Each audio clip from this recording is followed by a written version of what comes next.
Planeja o futuro e gosta de aproveitar as oportunidades que surgem, você não pode ficar de fora do Impulso Bayer, o maior programa de fidelidade do agro brasileiro. E o Impulso Bayer funciona de um jeito muito simples. Para participar, você compra produtos Bayer, entra no site orbia.ag e cadastra as notas fiscais. E assim que a sua nota for aprovada, seus pontos serão calculados e você já poderá resgatar produtos e serviços. Também a partir do cadastro das notas fiscais, você junta impulsos, que vão determinar o seu número de estrelas. Você pode ser cliente de 1 a 5 estrelas. Quanto mais produtos Bayer comprar, maior será a sua classificação e mais benefícios você acessa, como entrada gratuita em eventos, viagens exclusivas e acesso a soluções que vão alavancar o seu negócio. Saiba mais em agrobayer.com.br/impulso-bayer. É o Impulso Bayer, impulsionando você para o futuro.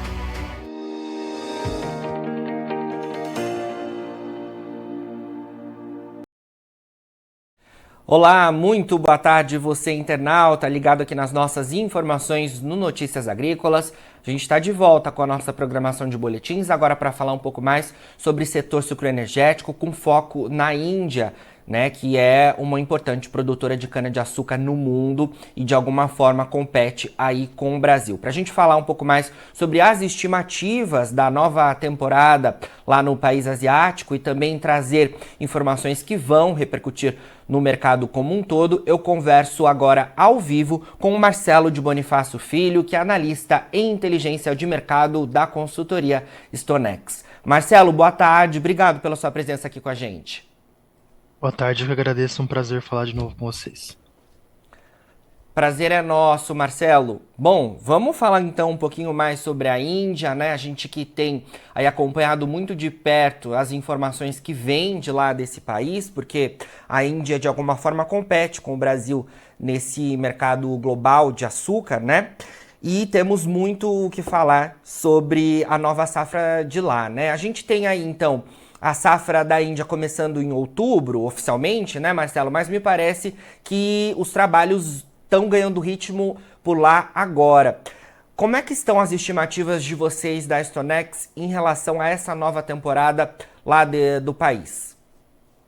Então, como você mesmo mencionou, né, teoricamente a safra, né, em termos de calendário, ela já começa em outubro. Na Índia, mais ou menos na segunda metade do mês que as usinas vão iniciar a safra, então isso já em algumas regiões tiveram um início normal, mas em poucas regiões, né?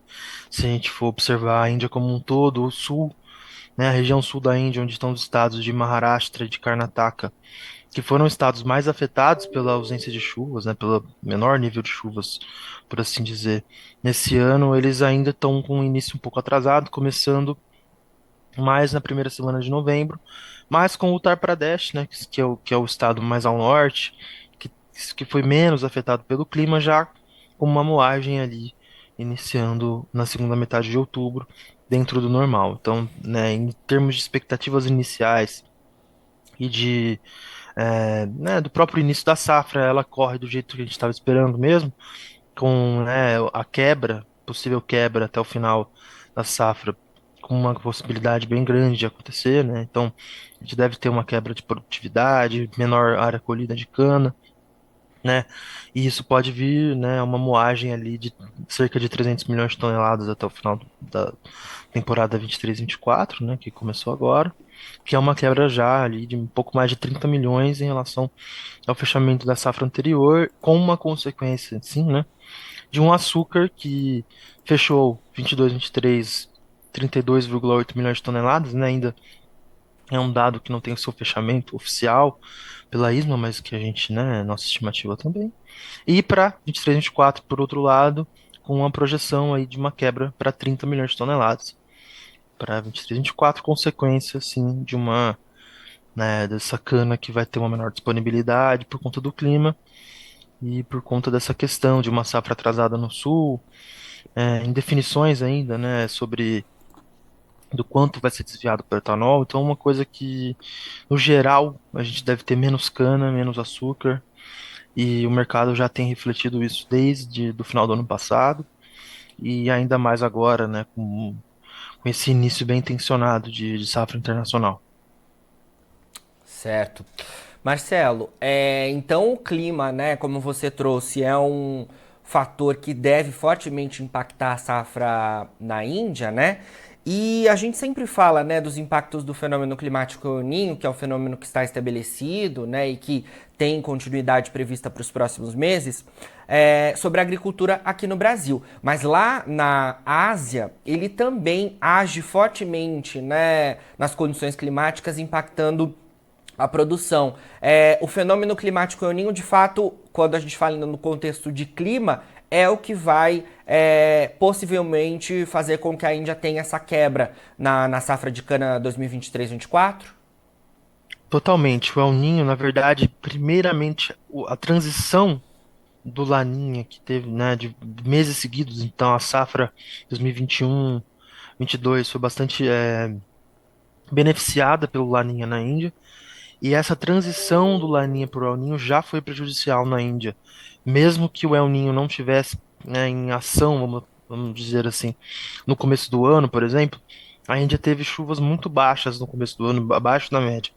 Não são períodos que se chove, né, costumeiramente, são períodos menos chuvosos, mas já choveu abaixo da média. Então você já tem, né, um acúmulo de chuvas no começo do ano, que já é uma entre-safra por lá, né?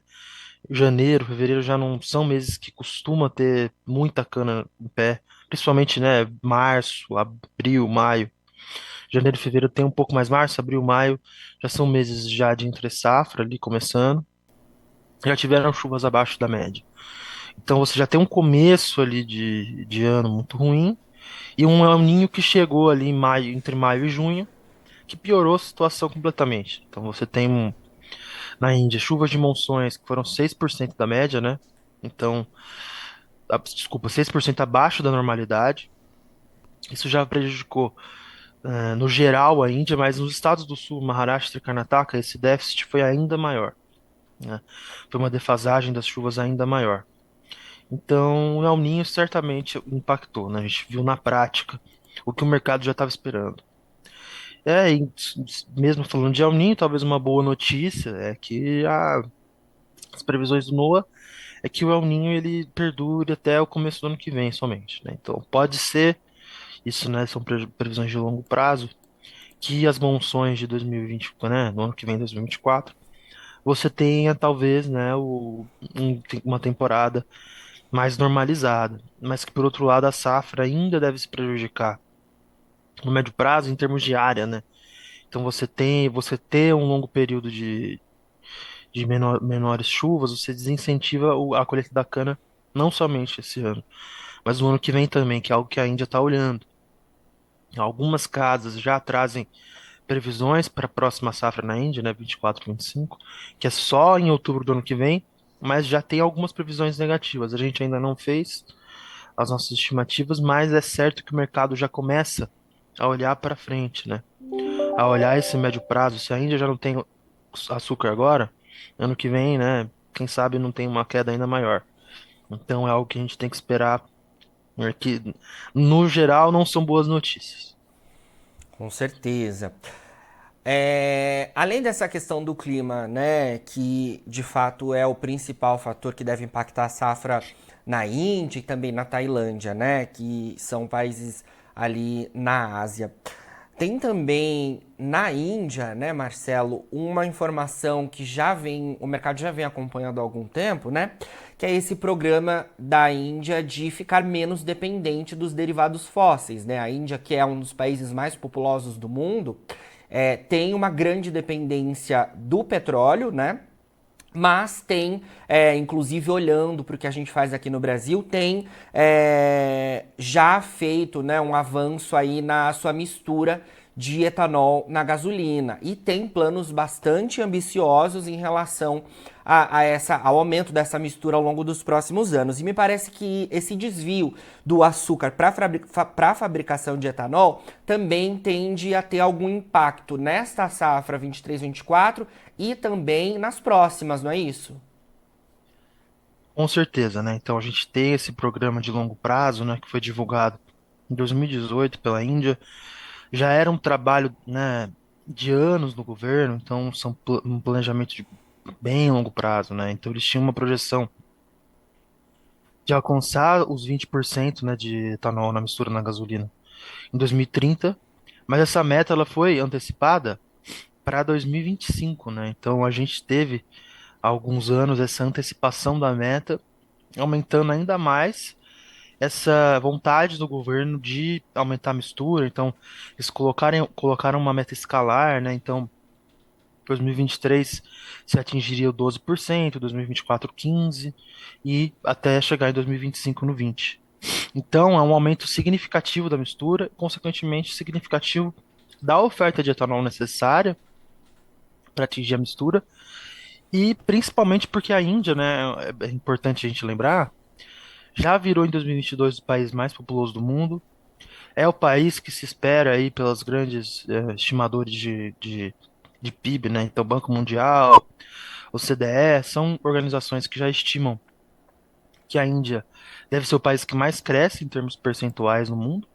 Então você tem aí uma Índia que está bombando, vamos dizer assim, na economia, o que puxa o consumo de combustíveis.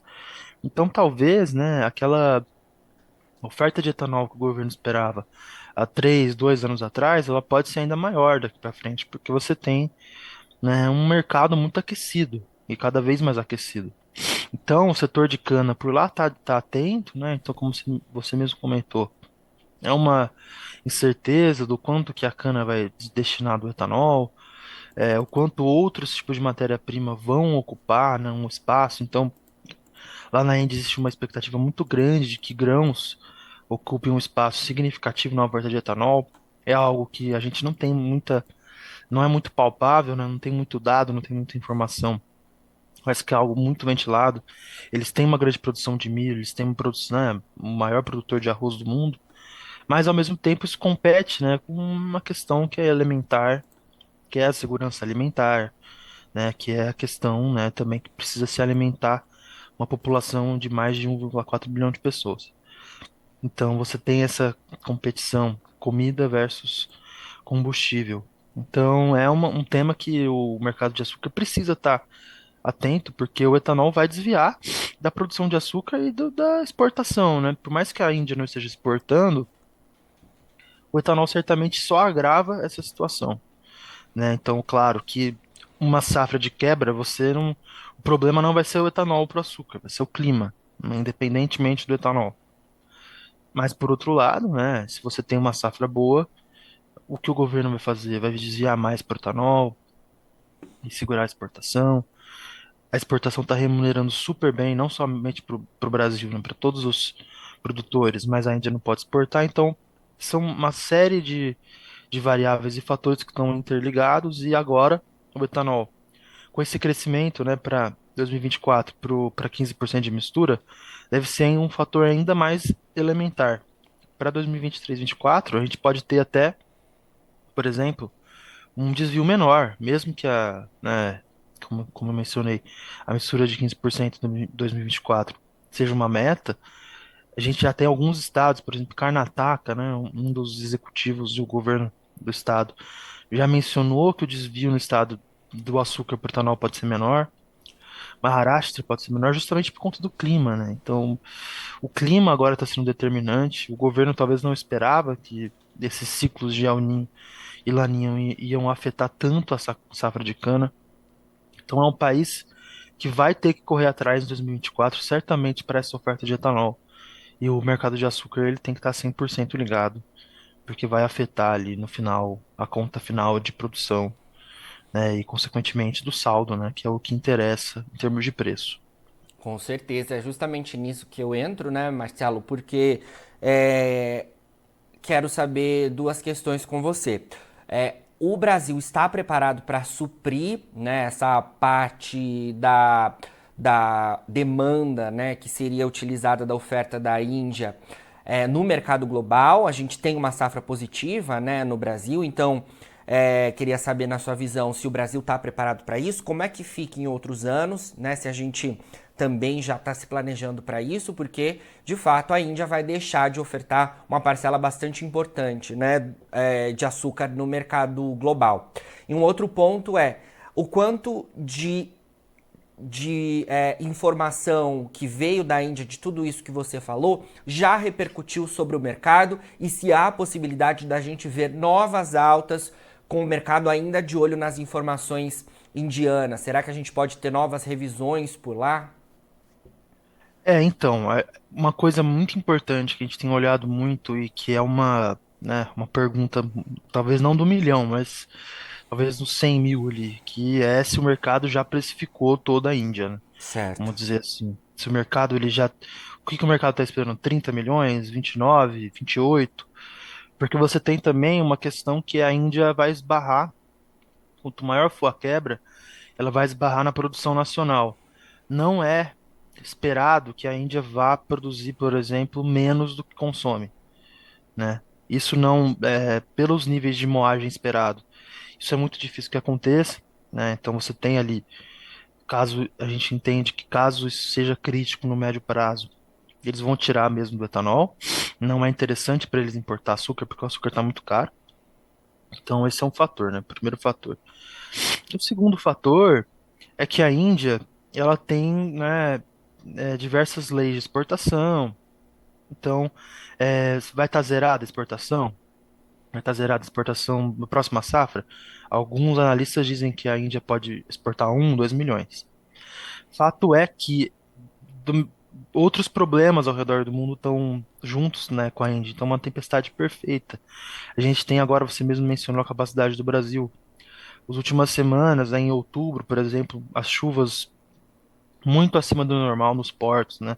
Não somente em Santos, mas em Paranaguá, que também é um porto que tem ganhado importância, não tem tanta importância quanto o Santos, né? Mas é um porto que também está atolado ali de fila de navio. Então os navios não estão conseguindo sair, filas de espera para nomear um navio. Então navio sendo nomeado agora, começo de novembro, para ser embarcado só no segundo semana de dezembro, terceira semana de dezembro.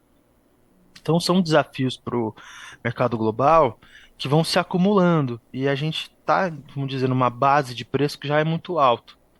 Então estoques que já estão muito limitados, que a cada notícia negativa ele tem trazido, digamos, argumentos para a subida, mas é aquela coisa, o que o mercado já precificou, né? A gente entende que o mercado ele já está bem precificado na questão da Índia, justamente porque essas últimas altas que a gente tem visto, mas também é um mercado que está mais consistente no nível de preço. Então hoje ele testou essa região dos 28 centavos, né? Então um mercado que ele está sentindo até onde ele pode ir. Mas a história recente também nos dá uma lição. Quando o preço estava ali 20, 21 centavos, a gente ficava nessa. Será que já precificou? Para onde será que vai? Não, já chegou no limite. Então é tudo muito sensível, porque a gente não tem um cenário muito positivo para a oferta. Como eu mencionei, o que vai ser a Índia no ano que vem, 24, 25? A gente tem estimativas bem prematuras negativas, né? Então a gente não sabe para onde vai. E Tailândia, a gente também tem uma expectativa, por exemplo, para 23, 24 negativa, mas que pode ser, por exemplo, revertida no ano que vem, que o governo está aumentando o preço do açúcar, deve aumentar o preço da cana. Então, pode ser que a Tailândia não seja um problema no médio prazo, mas Índia é a chave, né? E o Brasil ele vai precisar, né? Em termos de capacidade, a gente está vendo que ele sofre muito com essa questão das chuvas nos portos. Talvez seja algo que não tenha muito, né, muita manobra, mas que é algo que o Brasil vai ter que olhar daqui para frente e vai ter que olhar principalmente investimento, né? Então a gente tem grandes safras de commodities vindo aí, não só do açúcar, né? Então, o grãos, a gente não teve tanto problema esse ano com a competitividade com grãos, que era algo que se falava muito, né? Que ia deixar os portos muito congestionados, não ia dar para exportar o açúcar. A gente teve alguns probleminhas disso, mas que não impactou lá na metade, né, do ano. Ali, a gente teve bons volumes de exportação de açúcar. O que teve de gargalo justamente agora, em outubro, a gente deve continuar vendo alguma coisa também de gargalo em novembro, porque a gente tem uma safra durando mais e as exportações, consequentemente, durando mais, mas a gente esbarra nesse problema. Então, no futuro, o Brasil vai ter que resolver isso, porque é um açúcar que o mercado está precisando. né? E essa alta, ela também diz um pouco sobre isso, sobre quanto do açúcar está conseguindo chegar no destino, porque o Brasil tem o açúcar, só que está sendo, né, difícil, até por conta de preço, né, de chegar lá nos importadores. Então a gente tem um Brasil, por exemplo, virando as safras com um estoque muito alto. Então né, por mais que seja um preço alto hoje, a gente tem a expectativa de que em algum momento essa exportação vai acontecer e essa oferta vai acontecer, mas é um curto prazo muito apertado, muito limitado, muito tensionado por todos esses fatores altistas que eu acabei de listar. E o Brasil vai ter que resolver. A gente vê que o Brasil vai ter que resolver essa questão das exportações e é muito positivo, né, que ele resolva, né, traz bastante, né, remuneração aí para os exportadores de açúcar brasileiro. Com certeza. Importantes informações, então a gente seguirá acompanhando, né, essas movimentações relacionadas à safra da Índia, porque como a gente falou, né, a safra da Índia começa oficialmente em outubro, né, começou agora em outubro de 2023 e vai até setembro de 2024, né, isso, Marcelo? Então a gente tem muita informação ainda aí para ir acompanhando. Perfeito, é isso mesmo. Marcelo, obrigado pelas suas informações por enquanto. Sempre que tiver novidades aí da Stonex, chama a gente por aqui para atualizar os nossos internautas, tá bom? Perfeito, obrigado, Jonas, eu que agradeço. Prazer falar com vocês sempre aí, só chamar. Obrigadão. Prazer é nosso. Boa semana pra gente. Obrigado, boa semana. Bom, conversamos aí então com o Marcelo de Bonifácio Filho, ele que é analista em inteligência de mercado da consultoria Stonex. Agora, na finalização do nosso boletim, você encontra os perfis das nossas redes sociais. Siga a gente por lá para se manter atualizado sobre todas as informações do agronegócio brasileiro. A gente fica por aqui, mas daqui a pouquinho tem mais boletins ao vivo.